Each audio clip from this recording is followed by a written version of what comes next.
ಚಿಕ್ಕಮಗಳೂರಿನ ದತ್ತ ಜಯಂತಿಗೆ ಶಾಂತಿಯುತ ತೆರೆ ಬಿದ್ದಿದೆ. ಇನಾಂ ದತ್ತಾತ್ರೇಯ ಪೀಠದಲ್ಲಿ ದತ್ತ ಜಯಂತಿ ಹಿನ್ನೆಲೆಯಲ್ಲಿ ಸಾವಿರಾರು ಮಾಲಾಧಾರಿಗಳು ಆಗಮಿಸಿದ್ರು. ಭಾರೀ ಚಳಿ ಮಂಜು ಇದ್ದರೂ ನಿರೀಕ್ಷೆಗೂ ಮೀರಿಯೇ ಮಾಲಾಧಾರಿಗಳು ದತ್ತಪಾದಕ್ಕೆ ದರ್ಶನವನ್ನು ಪಡೆದರು. ಆದರೆ ಬಂದಂತಹ ಸಾವಿರಾರು ದತ್ತ ಭಕ್ತರ ಒಕ್ಕರಲ ಕೂಗು ಒಂದೇ ಆಗಿತ್ತು. ನಾವು ದತ್ತಪೀಠವನ್ನ ಪಡೆದೇ ತೀರ್ತೇವೆ ಅಂತ ಘೋಷಣೆಯನ್ನು ಕೂಗಿದ್ರು.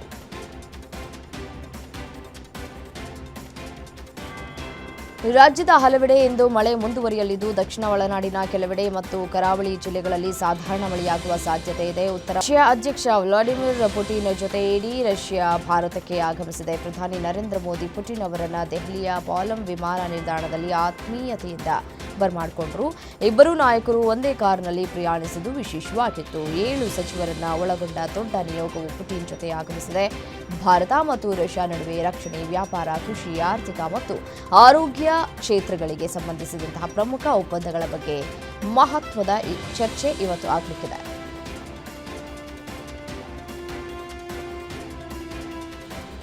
ರಷ್ಯಾ ಅಧ್ಯಕ್ಷ ವ್ಲಾಡಿಮಿರ್ ಪುಟಿನ್ ದೆಹಲಿಗೆ ಆಗಮಿಸಿದ್ದಾರೆ. ರಷ್ಯಾದ ಅಧ್ಯಕ್ಷ ವ್ಲಾಡಿಮಿರ್ ಪುಟಿನ್ ಇಂದಿನಿಂದ ಭಾರತಕ್ಕೆ 2 ದಿನಗಳ ಭೇಟಿ ನೀಡಿದ್ದು ಅವರನ್ನ ಪಾಲಂ ವಿಮಾನ ನಿಲ್ದಾಣದಲ್ಲಿ ಖುದ್ದು ಮೋದಿಯವರೇ ಬರಮಾಡಿಕೊಂಡಿದ್ದಾರೆ. ಈ ಸಂದರ್ಭದಲ್ಲಿ ವಿಮಾನ ನಿಲ್ದಾಣದಲ್ಲಿ ಪ್ರದರ್ಶಿಸಿದ ಭಾರತೀಯ ಶಾಸ್ತ್ರೀಯ ನೃತ್ಯಕ್ಕೆ ಪುಟಿನ್ ಮನಸೂತಿದ್ದಾರೆ. ಇದಾದ ಬಳಿಕ ಇಬ್ಬರೂ ನಾಯಕರು ಪ್ರಧಾನಿ ನಿವಾಸದತ್ತ ಒಂದೇ ಕಾರ್ನಲ್ಲಿ ತೆರಳಿದರು.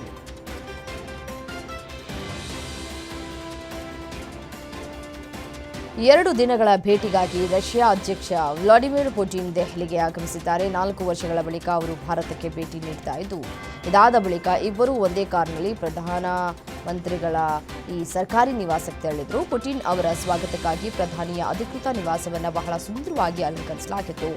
ಪ್ರಧಾನಿ ಮೋದಿ ತಮ್ಮ ಗೆಳೆಯ ಪುಟಿನ್ಗಾಗಿ ವಿಶೇಷ ಭೋಜನ ಕೂಟವನ್ನು ಕೂಡ ಆಯೋಜಿಸಿದರು.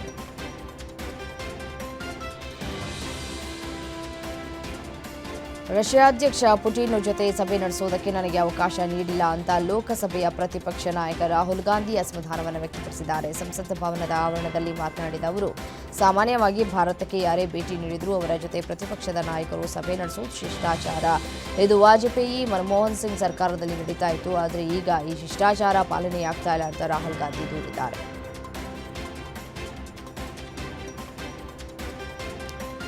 ರಷ್ಯಾ ಅಧ್ಯಕ್ಷ ವ್ಲಾಡಿಮಿರ್ ಪುಟಿನ್ ಅವರು ದೆಹಲಿಗೆ ಆಗಮಿಸಿದ್ದು ಪ್ರಧಾನಿ ನರೇಂದ್ರ ಮೋದಿ ಪುಟಿನ್ ಅವರನ್ನು ಆತ್ಮೀಯವಾಗಿ ಸ್ವಾಗತಿಸಿದರು. ಇದೀಗ ಪ್ರಧಾನಿ ಮೋದಿ ಹಾಗೂ ಪುಟಿನ್ ಅವರ 25 ವರ್ಷಗಳ ಹಿಂದಿನ ಫೋಟೋ ಸಾಮಾಜಿಕ ಜಾಲತಾಣದಲ್ಲಿ ವೈರಲ್ ಆಗ್ತಾ ಇದೆ. 2001ರಲ್ಲಿ ಆಗಿನ ಗುಜರಾತ್ ಮುಖ್ಯಮಂತ್ರಿಯಾಗಿದ್ದ ನರೇಂದ್ರ ಮೋದಿ ಅಂದಿನ ಅಬಕಾರಿ ಸುಂಕ ವಿಧಿಸುವ ಅವಕಾಶ ನೀಡುವಂತಹ ತಿದ್ದುಪಡಿ ಮಸೂದೆಯೊಂದಕ್ಕೆ ಸಂಸತ್ ಅಂಗೀಕಾರ ಕೊಟ್ಟಿದೆ. ಕೇಂದ್ರೀಯ ಅಬಕಾರಿ ತಿದ್ದುಪಡಿ ಮಸೂದೆಗೆ ಲೋಕಸಭೆ ಬುಧವಾರ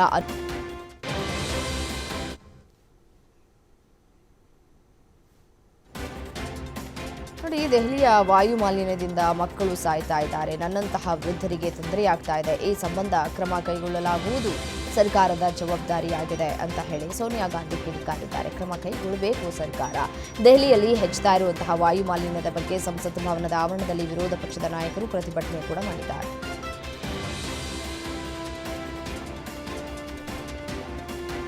ಅಮೆರಿಕ ಅಧ್ಯಕ್ಷ ಡೊನಾಲ್ಡ್ ಟ್ರಂಪ್ ಅವರು ಅಧಿಕಾರಕ್ಕೆ ಬಂದಾಗಿನಿಂದಲೂ ಕಠಿಣ ವಲಸೆ ನೀತಿಗಳನ್ನು ಪಾಲಿಸ್ತಾ ಪ್ರತಿಭಾವಂತ ವಲಸಿಗರ ಮೇಲೆ ನಿರ್ಬಂಧಗಳನ್ನು ಹೇರ್ತಾ ಇದ್ದು, ಈ ಬೆನ್ನಲ್ಲೇ ಯುರೋಪ್ನ ಕೆಲವು ರಾಷ್ಟ್ರಗಳು ಸಹ ಅದೇ ಹಾದಿಯನ್ನ ಹಿಡಿತಾ ಇರುವ ಕುರಿತು ಜೈಶಂಕರ್, ಇದು ನಿಮ್ಮದೇ ಹಿತಾಸಕ್ತಿಗಳಿಗೆ ಹೊಡೆತ ನೀಡುತ್ತೆ, ಭಾರೀ ನಷ್ಟ ಅನುಭವಿಸ್ತಾ ಇದ್ದೀರಿ ಅಂತ ಮಹತ್ವದ ಎಚ್ಚರಿಕೆಯನ್ನು ಕೂಡ ಕೊಟ್ಟಿದ್ದಾರೆ.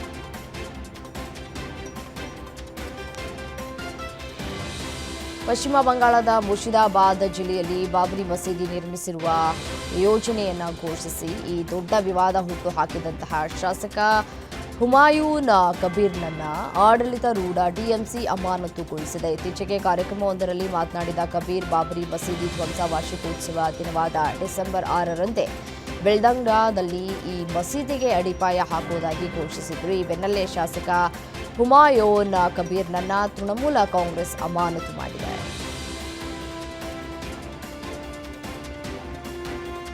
ಭೂಮಿ ಉದ್ಯೋಗ ಹಗರಣ ಪ್ರಕರಣದಲ್ಲಿ ಆರ್ಜೆಡಿ ಮುಖ್ಯಸ್ಥ ಲಾಲು ಪ್ರಸಾದ್ ಯಾದವ್, ಅವರ ಕುಟುಂಬ ಸದಸ್ಯರು ಮತ್ತು ಇತರರ ವಿರುದ್ಧದ ಆರೋಪಗಳ ಕುರಿತು ದೆಹಲಿ ನ್ಯಾಯಾಲಯವು ತನ್ನ ಆದೇಶವನ್ನು ಮುಂದೂಡಿದೆ. ವಿಶೇಷ ಸಿಬಿಐ ನ್ಯಾಯಾಧೀಶ ವಿಶಾಲ್ ಗೋಗ್ನೆ ಅವರು ಪ್ರಕರಣದಲ್ಲಿ ಆರೋಪಿಗಳ ಸ್ಥಿತಿಯನ್ನು ಪರಿಶೀಲಿಸಿ ಸ್ಥಿತಿಗತಿ ವರದಿಯನ್ನು ಸಲ್ಲಿಸುವಂತೆ ಸಿಬಿಐಗೆ ನಿರ್ದೇಶನ ನೀಡಿದ್ದಾರೆ. ಒಟ್ಟು 103 ಆರೋಪಿಗಳಲ್ಲಿ 4 ಈಗಾಗಲೇ ಮೃತಪಟ್ಟಿದ್ದಾರೆ. ಈ ಪ್ರಕರಣದ ಮುಂದಿನ ವಿಚಾರಣೆಯನ್ನು ಡಿಸೆಂಬರ್ 8ಕ್ಕೆ ನಿಗದಿಪಡಿಸಲಾಗಿದೆ. ಲಾಲು ಕುಟುಂಬದ ಆರೋಪ ವಿಚಾರಣೆ ಡಿಸೆಂಬರ್ 8ಕ್ಕೆ ನಿಗದಿಯಾಗಿದೆ.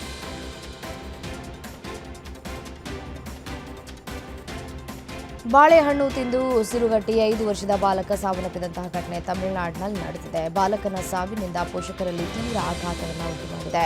ಪುಟ್ಟ ಬಾಲಕ ಸಾಯಿ ಶರಣ್ ಮನೆಯಲ್ಲಿ ಬಾಳೆಹಣ್ಣು ತಿಂತಾ ಇದ್ದಾಗ ಇದಕ್ಕಿದ್ದಂತೆ ಉಸಿರಾಟದ ತೊಂದರೆ ಕಾಣಿಸಿಕೊಂಡಿತ್ತು. ಆತನ ಪೋಷಕರು ಆ ಮಗುವನ್ನ ಈರೋಡ್ನ ಖಾಸಗಿ ಆಸ್ಪತ್ರೆಗೆ ಕರೆದೊಯ್ದರು. ಆಸ್ಪತ್ರೆಯಲ್ಲಿ ಮಗುವನ್ನ ಪರೀಕ್ಷಿಸಿದ ವೈದ್ಯರು ಆತನ ಶ್ವಾನನಾಳದಲ್ಲಿ ಬಾಳೆಹಣ್ಣಿನ ತುಂಡು ಸಿಲುಕಿಕೊಂಡಿರುವುದನ್ನು ಪತ್ತೆ ಹಚ್ಚಿದ್ದಾರೆ.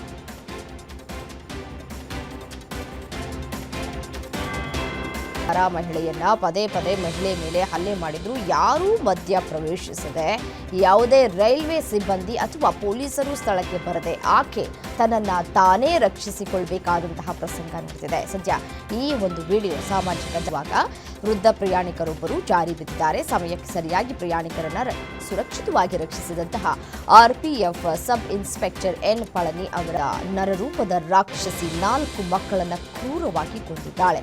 ಹೆತ್ತ ಮಗನನ್ನೂ ಹತ್ಯೆಗೈದಿರುವಂತಹ ಈಕೆಯ ಕೃತ್ಯ ಬೆಚ್ಚಿ ಬೀಳಿಸುವಂತಿದೆ. ಹರಿಯಾಣದಲ್ಲಿ ಈ ಒಂದು ಭೀಕರ ಘಟನೆ ನಡೆದಿದೆ. ಪೂನಂ ಎಂಬ 32 ವರ್ಷದ ಮಹಿಳೆ ಈಕೆ 2021ರಿಂದ ಪುಟ್ಟ ಮಕ್ಕಳನ್ನ ಹತ್ಯೆ ಮಾಡ್ತಾ ಬಂದಿದ್ದಾಳೆ. ಕೆಲ ದಿನಗಳ ಹಿಂದೆಯಷ್ಟೇ ತನ್ನ ಸೋದರ ಸಂಬಂಧಿ ಮಗಳನ್ನ ಹತ್ಯೆ ಮಾಡಿ ಇದೀಗ ಪೊಲೀಸರ ಬಲೆಗೆ ಬಿದ್ದಿದ್ದಾಳೆ.